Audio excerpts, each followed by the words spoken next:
Boom!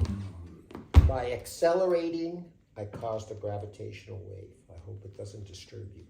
I'm so happy to be back. Today is a day I've been looking forward to. I've been studying about gravitational waves for a prolonged period so I could get a firm handle on them, so that I could begin to describe them to you.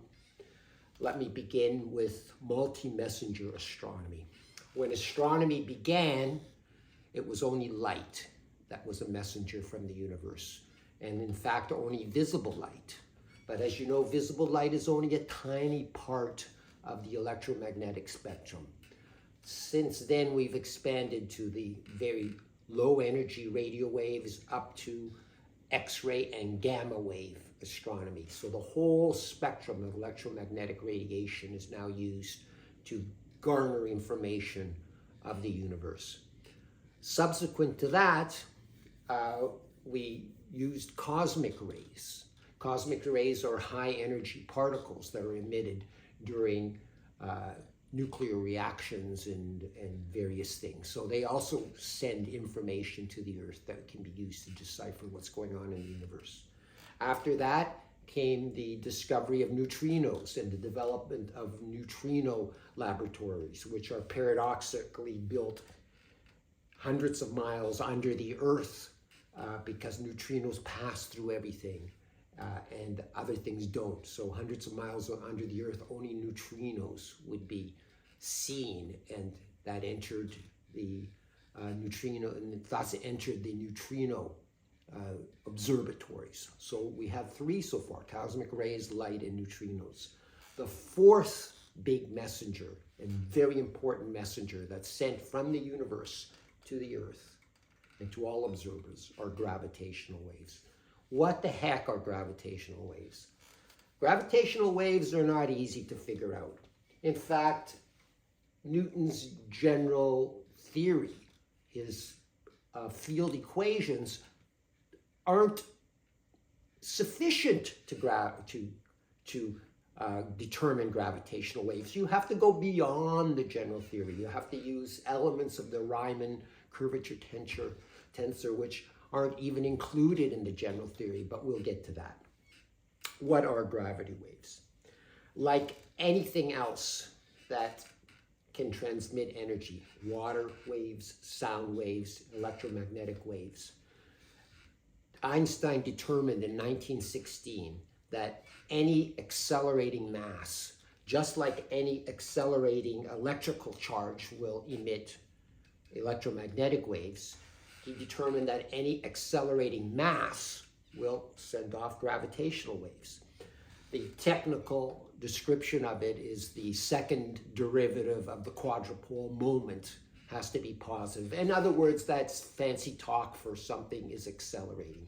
Anything that's accelerating is going to generate gravitational waves. Now, at the same time that Einstein predicted this in 1916, a year after he published his general theory, he also said that, of course, we'll never be able to discover or actually see these gravitational waves because they are so minute. But it only took 100 years of human ingenuity. And in 2015, Einstein was shown to be wrong, and they were discovered. And that was by LIGO. So gravitational waves are emitted, again, anytime a mass is accelerating. The first detection of a gravitational wave was by LIGO, the Laser Interferometer Gravitational Observatory. There's two of them, one in Louisiana State and one in Washington State.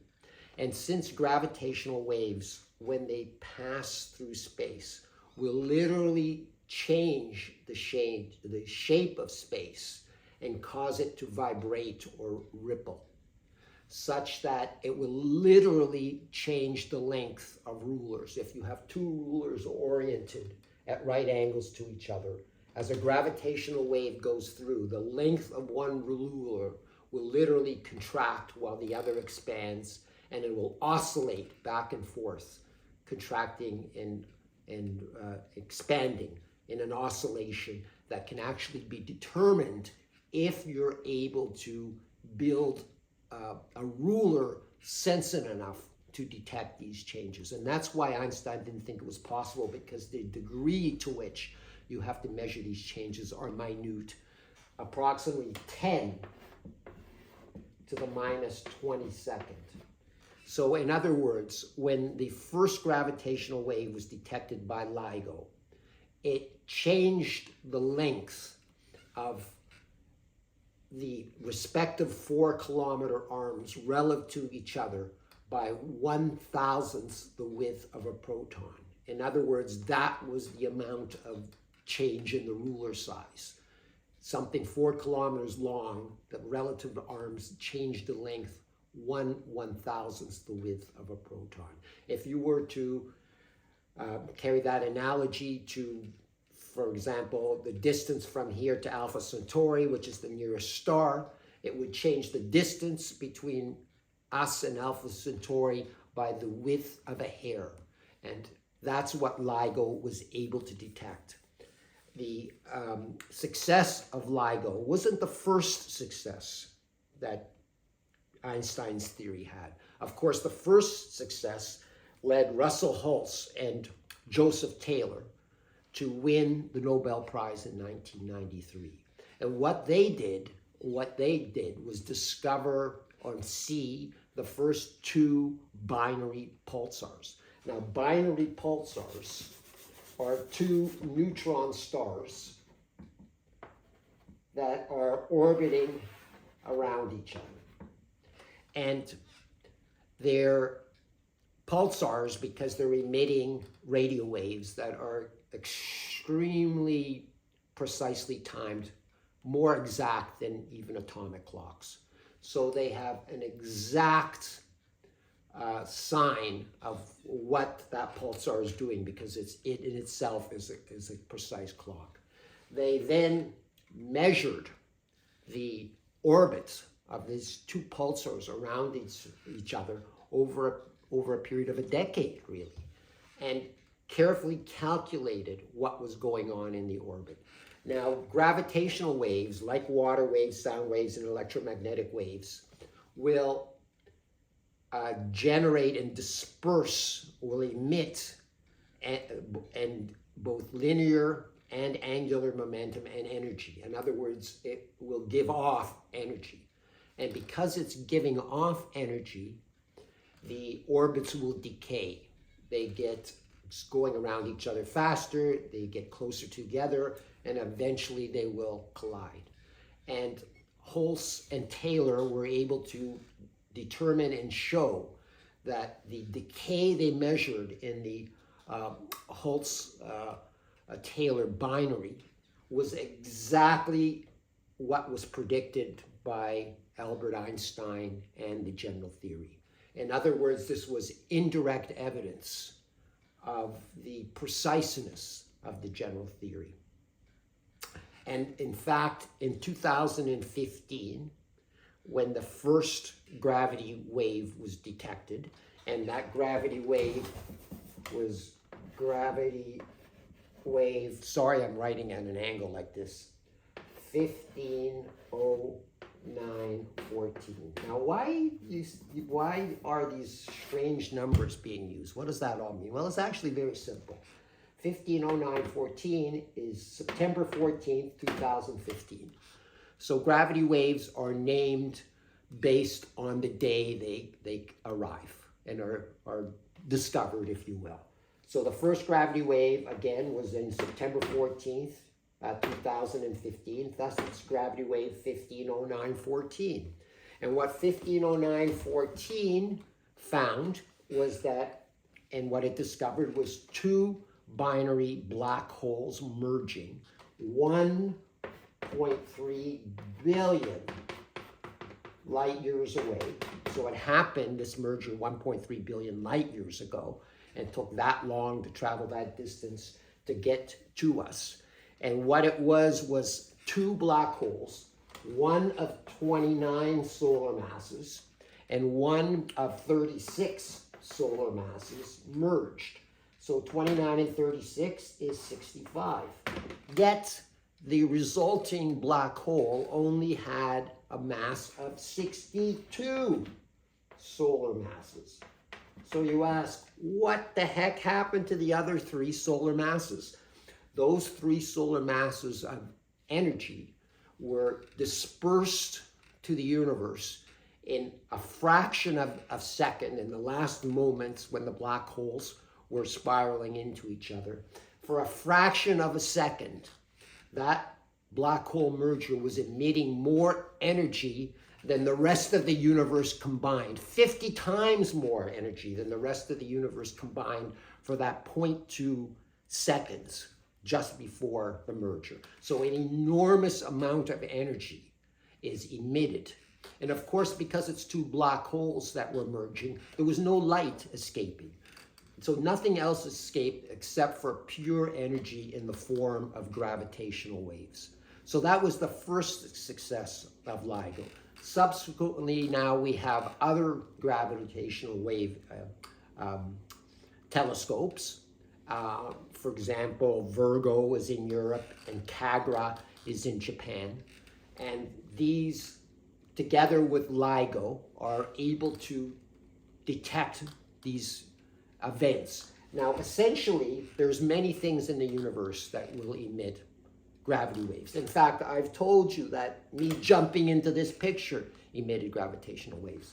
But the size of the gravitational waves is so minute that we can only detect them when massive things are accelerating, a lot more massive than me. You need binary stars, black holes rolling, going around each other because they're really accelerating fast, or neutron stars, or white dwarfs, or something very massive going around each other. Or, for example, a massive supernova explosion, if it's asymmetric, will give off gravity waves. So it has to be massive, massive objects going at near the speed of light that generate the gravitational waves, because they're so minute. Only when you have these extreme masses at extreme speeds that the combination produces gravitational waves, even then, that are so minute that, as I described, they only change the length of the 4-kilometer arm by less than the thousandth the width of a proton. So even massive objects going extremely fast barely scratch or dent the curvature of space, telling you that the curvature of space, if you like, is stiff. So gravitational waves. Now, with the gravitational waves, the information that comes in from a gravitational wave will come in like this and then chirp. And the reason you get the chirp, and we hear it as a chirp, when we don't hear anything, obviously. We're just using that information about the amplitude and frequency and translating it to sound frequency and pretending it was sound, in which case we could hear it. But obviously you don't hear anything. But gravitational waves, essentially, because it's just because of mass moving around each other, so 2 things in orbit around each other, every orbit is going to give you 2 wavelengths of light, because you have it close there and back and close there. So every time you go around one time, you've got 2 things actually coming close to you twice. So you're going to get gravity waves. So the frequency of gravity waves is going to depend on in the case of binary stars orbiting, is going to depend on the orbital wavelength of the 2 things that are circling each other. So if something is circling each other, 2 things are circling each other, let's say at 1,000 times a second, you're going to get a gravitational wave, which is going to be hertz of 2,000 times a second. If you have something that's rotating around each other and it takes a light year, or I should say a year, to rotate around each other, that's going to be therefore a tiny fraction, because that translates to a frequency in seconds of 1 rotation, if you will, every nanosecond, meaning that you only get a tiny part of a rotation. So in other words, when 2 small objects are rotating around each other and they're going around each other quickly, then you're going to get gravitational waves emitted with a frequency of hundreds to thousands of hertz. But when you have two massive black holes rotating around each other, that the orbits take 2-3 years for them to go around each other once, then the gravitational wave emitted will have a wavelength of years, of light years long, and not tiny wavelengths. So the wavelengths emitted from two supermassive black holes orbiting each other is going to be completely different and very different from the wavelength of when two small objects are rotating around each other, because they go around each other fast and orbit each other quickly, while black holes are very slow. They'll also emit powerful gravity waves, but of a very different wavelength, a wavelength that the LIGO, for example, are not tuned to receive, and that's where you need to use the pulsar timing arrays. But we'll skip the pulsar timing arrays shortly. Let's just finish off with simple things that LIGO can detect. Of course, the most famous LIGO detection was gravity wave 170817. So what is this again? Of course, August 17th, 2017. Now, the reason this one was so important was LIGO in Louisiana and LIGO in Washington State. And let me just do a little aside. Why are there two LIGOs built? Well, when you're trying to measure things that change by a factor of 10 to the minus 22nd, it is such a tiny thing, such a tiny amount of change, that if you had only one LIGO telescope, then, or observatory, then the passing of a truck a kilometer away will shake the Earth enough that makes the interferometer shake enough to create an oscillation. So, in other words, it's so sensitive, the LIGO instruments, that they can detect all kinds of random stuff shaking the environment. And to cancel that out, if you will, they built one LIGO in Louisiana, this part of the country, and the other LIGO in Washington State on the other side of the country, so that if a gravity wave passes through, it'll pass through one first and then the other, the difference being the speed of light and the time it takes to cross. You'll get the same gravitational wave affecting Louisiana as you will Washington State. And when you see the same kind of wave passing through both, then you know, this is a true gravitational wave. This isn't just some truck on a road a kilometer away kind of shaking things up again. So that's why they had to build two LIGOs. And of course, with Virgo now in Europe and Kagra in Japan, using simple triangulation, and because gravitational waves move at the speed of light, depending on what time the various places feel the gravitational wave, they'll be able to triangulate and determine what patch of the sky they came from. Of course, if you have only one LIGO, you can't tell what direction it's coming from. You just know that the thing is being shaken around. If you have two of them, and this one got it first and this one second, well, you know that the source was on that side of that thing, so that it hit it first and then continued. And if you got 3 or 4 or 5, then of course you just use simple triangulation and you can figure out where it came from precisely. And that's exactly what happened with gravity wave 170817. LIGOs detected this gravitational wave, and using their analysis, remember the amplitude of the wave is the strength of the wave, and it's going to depend on the mass of the objects involved. The frequency of the wave is going to be determined by the orbital velocity and number of times they orbit around each other.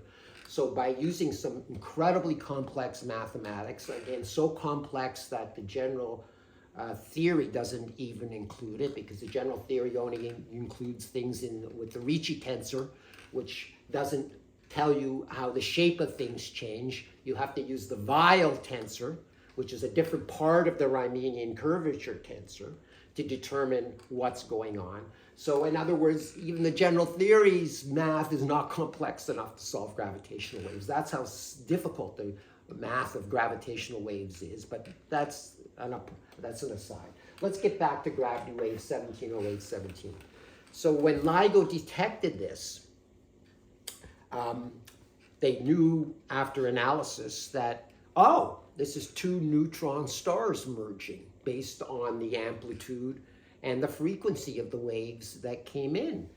And most interestingly, 1.7 seconds after they detected, LIGO detected, the various LIGOs and Virgo and Cagra detected gravity wave 170817, gamma ray telescopes in space detected the same event in a gamma ray burst. Now, it had been long theorized that when two neutron stars merge, they give you a gamma ray burst. In fact, gamma ray bursts were subdivided into short and long gamma ray bursts. And they had determined and felt that short gamma ray bursts were when two neutron stars collide.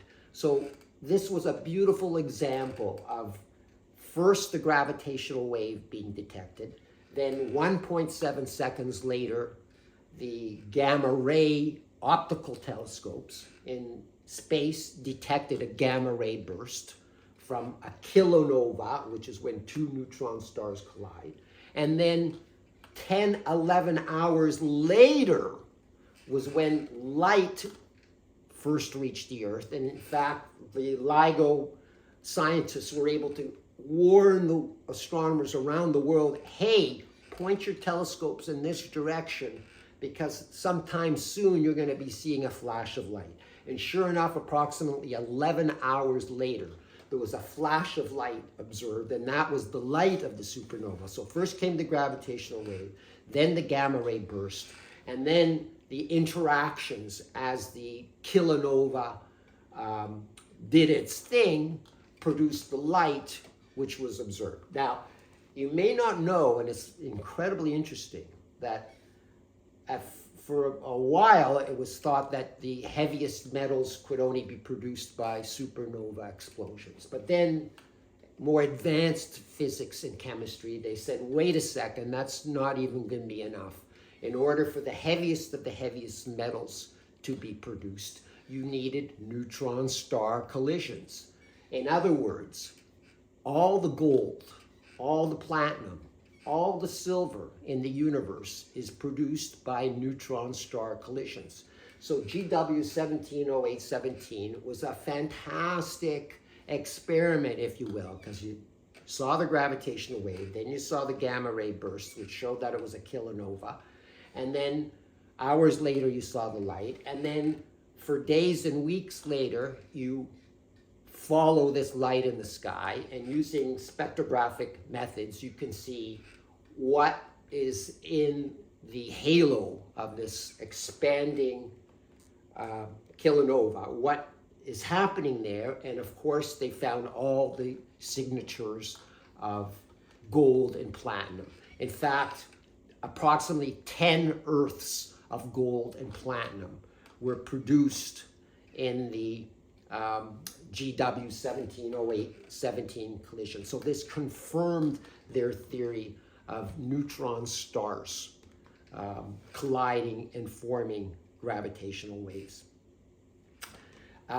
What's very interesting, of course, is that it doesn't even end there. Because as I explained, various LIGO instruments are tuned to certain frequencies. LIGO, Virgo, and Cagra are tuned to detect when smaller things, like, if you can call them small, white dwarfs and neutron stars and black holes, stellar-sized black holes, are merging. Of course, there's two completely different types of black hole in the universe. You have your stellar mass black holes, which are very common in the universe, and you have millions of them in even just one galaxy. as opposed to supermassive black holes, which are incredibly more rare. In fact, there's only one per galaxy, and our Milky Way galaxy has one, Sagittarius A star. And every spiral galaxy and every other type of galaxy also has one and only one. But as you know, galaxies can merge. And if galaxies can merge, then eventually supermassive black holes can merge. And supermassive black holes, when they merge, start to go around each other, but they are going around each other at huge distances. They're so big that they can still attract each other and gravitationally go around each other, even though there may be light years apart. So it may take years for them to go around each other. And so the wavelength of the gravitational wave produced is going to be light years long. So it's not going to be detected by LIGO, which was tuned to detect things going around each other 100,000 times a second, not something that takes 10 years to go around each other once. It's completely out of tune for that. So how do you solve for that problem? And that's where they use pulsar timing arrays. And what you do there is essentially you create a LIGO by looking at all the pulsars in our galaxy. And we have a huge galaxy, and we have approximately, let's say we've discovered 100 pulsars. So one there, one there, one there, all in different points in our galaxy, but separated by thousands of light years. You have one pulsar over there, 1,000 light years from us. Let's say you have another one over there, 10,000 light years from us, and another one down there, 30,000 light years from us. So you have these pulsars thousands of light years apart. And they are precise clocks. Remember, they turn with such precision that the timing of when their pulse hits us is incredibly exact. But if you have gravitational waves passing through them, even if it's gravitational waves with wavelengths of 10, 50 years, they are going to affect the timing of when that pulsar light or hits us, and so affect the timing as we perceive it of the pulsars. Now, if you have supermassive black holes, one, let's say, merging somewhere in the universe with a supermassive black hole there, one with us over there, one over there, you're not going to have just one supermassive black hole merging with another in the universe. You're going to have lots of them because galaxies merge all over the place. So you're going to have dozens, hundreds maybe, of galaxies around us merging, where you have supermassive black holes orbiting around each other. So you can see the problem, because you're not detecting one event where you have one supermassive black hole that's merged with itself, because in fact you're not detecting that merger at the very, very end. You're detecting the waves they produce for the thousands and hundreds of thousands of years while they're slowly rolling into themselves. So you have one here, one here, one here, one there, and they're all emitting gravitational waves that are all affecting the pulsars at the same time. So it's a kind of stochastic or kind of random event that is incredibly difficult to sort out, and that's where you need powerful computers. So in essence, you're keeping an eye on the various pulsars around the galaxy, spread out in all different directions by thousands of light years, and keeping an eye on their pulsations over years and decades, not like LIGO that sees everything in 100 seconds. You're monitoring these arrays over decades of time, and then using very sophisticated computers to try to sort out these stochastic signals that are arriving from all these different spots, to try to sort out what is the background gravitational wave energy. It's just like the cosmic wave background. Supermassive black holes are going to create a background of gravitational wave that can be sorted out. But pulsar timing arrays are not easy. So gravitational waves are an amazing thing. The math is incredibly complex. I've spent literally 2 years trying to figure out the math, and I barely scratched the surface of it. But I know enough to realize the beauty of what's going on. And more recent experiments are going to include something called LISA, which is the laser interferometer space antenna. And that is sort of an intermediary between LIGO and the pulsar timing arrays, because it's going to be 3 space telescopes in a triangle shape. Of course, as 3 will always form, separated by great distance, and they're going to be sending lasers back and forth to each other. So the distance between them is going to be enormous, much more than the 4-kilometer LIGO arms. And because the distance between them is so large, it's going to be tuned to a frequency of gravitational wave detection somewhere between LIGO and the pulsar timing arrays. So it's going to increase the spectrum of gravitational waves that we can detect. The other incredible, beautiful thing about gravitational waves is, unlike light, which is going to get blocked by dust and blocked by whatever, gravitational waves do not interact with matter, so pass right through them. So nothing is going to block our view.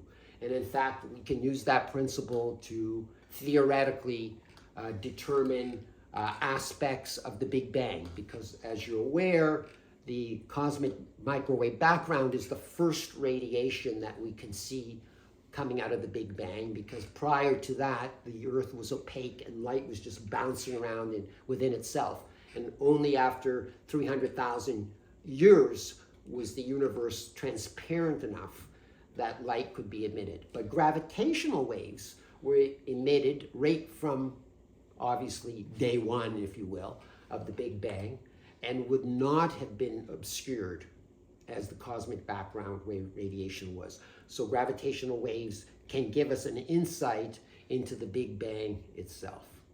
So in summary, gravitational waves, like light, like neutrinos, like cosmic rays, provide valuable information to us, an observer, trying to figure out the mysteries of the universe.